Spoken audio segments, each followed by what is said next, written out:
Well, hey gang, we've got another roadside project to deal with. Poor old Lexi here has just ended a rental short because she's decided not to start anymore. And so we've had a quick triage. We're pretty sure it's the starter motor. I'll show you what's happening, but there's plenty of power. And when you crank the key, the starter motor makes a noise, but it doesn't engage. So this is what it sounds like.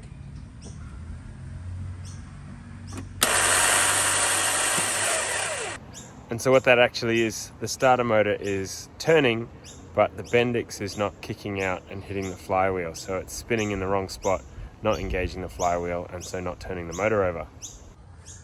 So the starter motor on this one is right down in there. See if you can see it. That little sticker down there. That's the starter motor. We would love to get this car home before we work on it, so we've banged on it a few times. But unfortunately it hasn't done the trick this time around. But before we give up completely, there's a few things we can try. So the first thing, I can't bang on the starter and crank it at the same time, so we'll get someone to do that. But we'll also hook up old Sarah here and give it a little more juice, just see if that little bit of extra voltage with a running car might be enough to flick that Bendix out and engage. So we'll get Sarah hooked up and we'll try that. So Sarah's hooked up and running. I've got my stick set up over there. I've got my little sidekick over here. And when I tell him to, he's gonna start it and I'm gonna give it a bang. Okay, ready? Go. Okay, stop. So unfortunately that didn't work. And that means we've now got to start deconstructing here on the side of the road.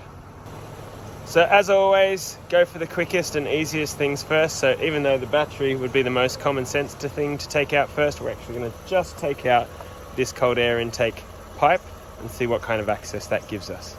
So that was pretty easy. There was just a couple of these clips to come out, 1, 2, which gave us enough access to lift this up and get these 10mm bolts out. 1, 2, put them over here safely. And then this one was just a little squeeze clip. And hopefully, yep, that's enough to get that guy out. So although I'm sure we're going to have to take the battery out to get full access, I'm going to leave it for now and we're going to go for the air box. So we'll get the top of the air box off. So remove a couple of vacuum lines, take my videos so I know where everything goes. We're going to undo a couple of bolts and then the throttle body connector hose thing there, and then undo the mass airflow sensor there, and then the whole top of that should come off. And then inside, take the air filter out. You should be able to get down to the bottom of the filter box where there's a couple more bolts. Pull the whole thing out. So this is all a two-handed job. I will check in with you as I go.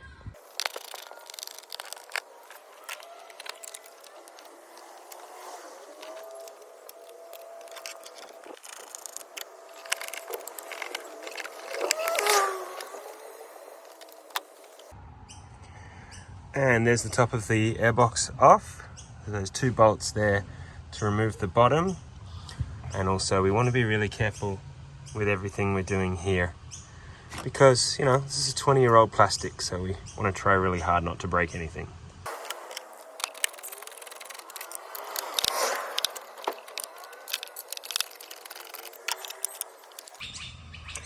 That's our bolts out of the bottom. I'm going to unclip this little connector here. That somewhere safe, and we're also going to have to undo this one here. Luckily these two are slightly different thicknesses, so the thicker one up to the box, the thinner one here. Being gentle with the plastics, tuck these out of the way, and now if we're lucky, again two-handed job but should finesse. And there we go, all that finagling finally came out. Wasn't hard, just tight. So just try not to break anything. If it's got pressure, don't keep pushing, try a different angle, and it comes out eventually. And now, look, we've got super access to a starter motor right there. And it is starter out time, but we're already 2/3 of the way there. Pretty simple from here on out, but we do have to connect the battery now. Sorry, we do have to disconnect the battery now, which means we want to make sure everything's ready for lockup. We're not going to need power again. We're going to disconnect the battery. I will do the cold air intake first. So get that out. It's just a 10mm bolt right there. It's got a mount in the bottom. We should be able to lift it up, and if we're super lucky, we might be able to get it out without removing everything. Let's see what happens. Bolts undone. Put that safe with the other intake bolts. And that just comes out. Ooh, ooh, ooh. I've never done this before, but it looks like it will come out. Sweet. So that's great news. I think if we're lucky, we've got enough space to get that out now. And so obviously I'm going to disconnect the power now. We're dealing with electrical stuff. We're going to undo the electrical connectors there. We've got one bolt there and one bolt there. There's that one done. And then we've got to do that one. Trickiest part here is to not drop things. Pay attention there. There we go, we got our nut out. That was a 12mm. Everything else so far has been a 10. That was our first 12. Take the main power lead off. And that should be it for connectors. And we're on the first bolt in there. It's a 13mm. My little ratchet set goes to 13mm, but I think we're going to need a bit more torque on these, so I've gone for my big ratchet. So I lied. It's a 14mm. The 14mm was in the 13mm slot. My small set doesn't go to 14mm, so we're going to have to use the big set and just go slow.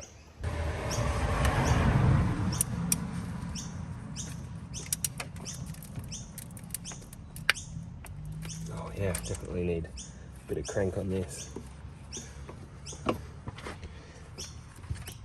Trying not to bust anything whilst we're at it.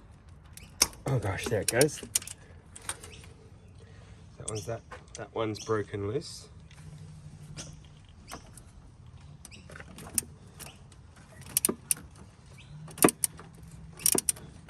Okay, that one is well on its way to being free.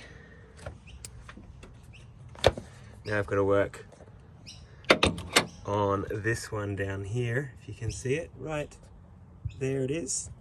It's actually much easier to see, but a bit more awkward to get to because we have the oil filler dip, sorry, the oil dipstick line coming down there, or the oil dipstick tube. We don't want to cause any damage, so we'll play with our socket and extension, see if we can get a good purchase on that. So I couldn't get my ratchet socket in there, but what I have managed to do is use my breaker bar, which has got a smaller head. Here we go. There it goes. Oh, yep, that was good. All right, we got movement out of it.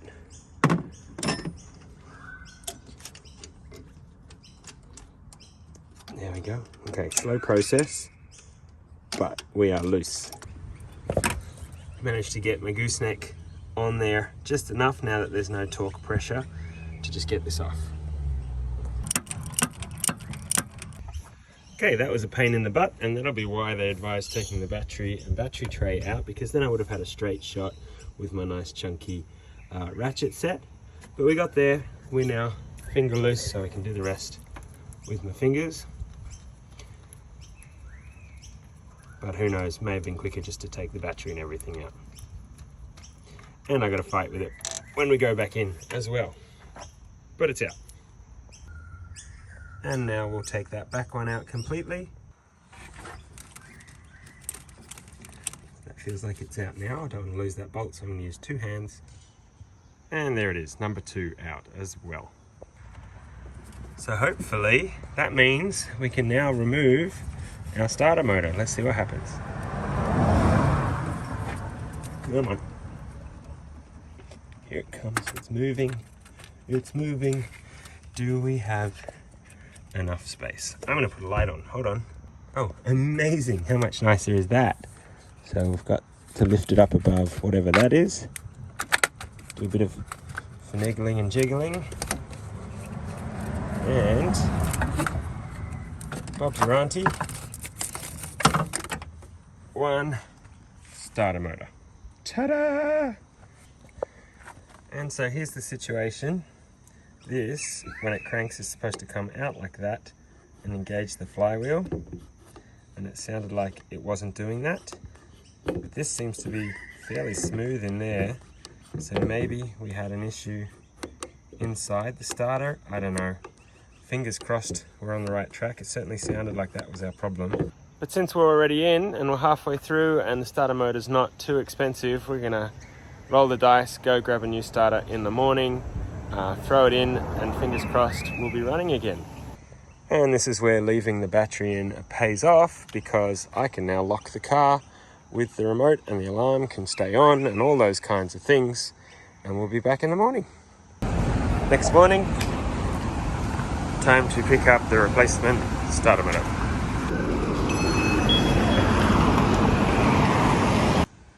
So here we are back at the scene of the patient. And in here, should have a couple of starter motors. Our old one, right there, and our new one. There they are side by side, looking pretty similar, so I think we're okay to try and install this one. As soon as we try, we can't return it, so we want to make sure. We're good to go. So we've got our new starter, we've got our required tools, got our starter mounting bolts.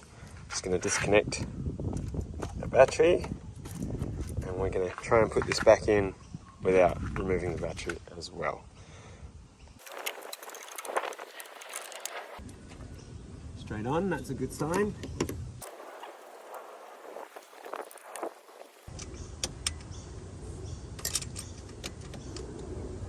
With the battery in the way, we're going to start the slow process of doing this.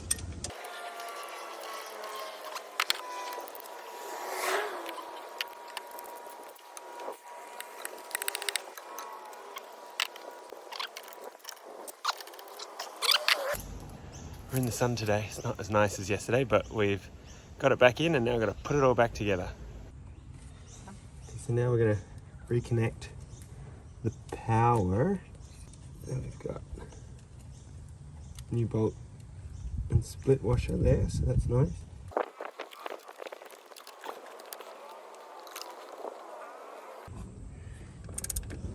Just tightening up the main power connector.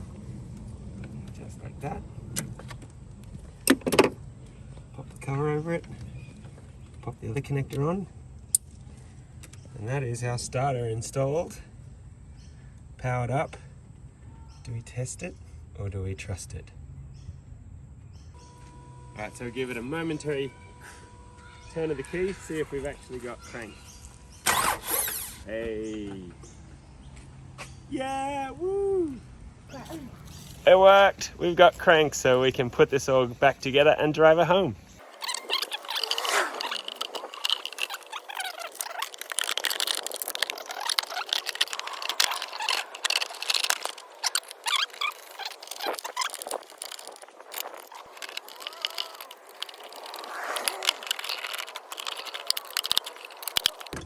Okay, that's that one in.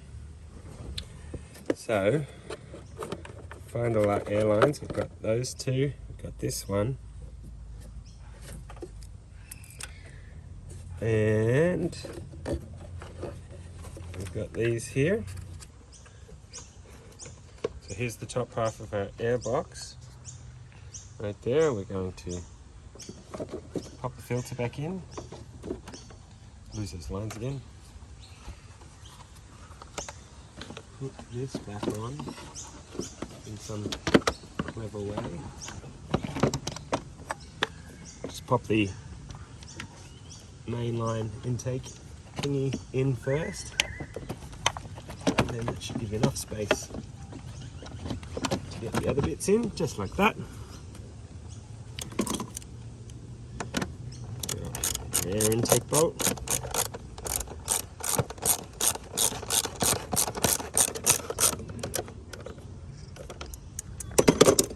find the MAF plug that you carefully hid away. There we go, and don't forget to do this one up. Just like that. And then put the last of our cold air intake stuff back in place, which is pretty simps. There it goes, just on like that. We've got the 3 bolts to go in here, but before we do that, we're going to hook everything else up. So, that one goes there. That makes sense. These two, the thin one went here. Ooh, actually, I can see a problem. Looking down here, feels like this should have gone over the intake rather than under it. Luckily, we can thread that from where we are, I think. So luckily I was just able to relocate that. So now the thin one there, the thicker one there, that's good. Looks like these might even clip into there. There we go, keep them nice and secure. Not too much pressure on anything. And then we've got these two down here, which we need to sort out as well. Fortunately, they're the same size.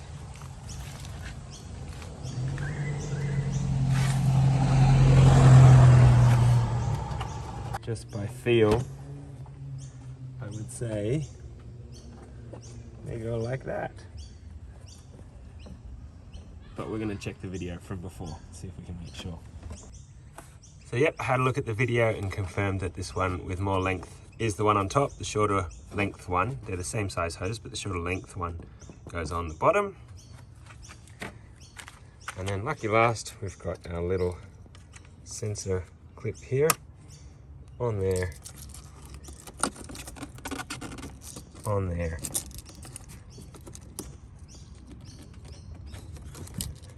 Like that. 3 bolts in. That's the last one there. Just like that. Put our little clippy clip in to hold everything in place.